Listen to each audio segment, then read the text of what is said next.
Guys, share ko lang itong update sa ating bell pepper. Ayan guys, malaki na sila oh.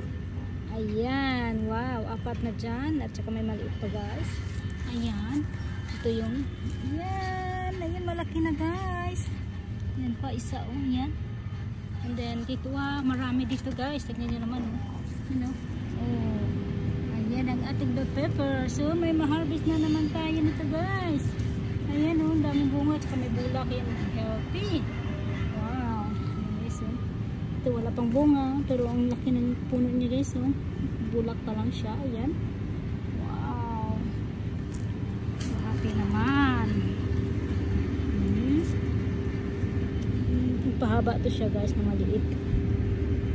Ayan siya guys.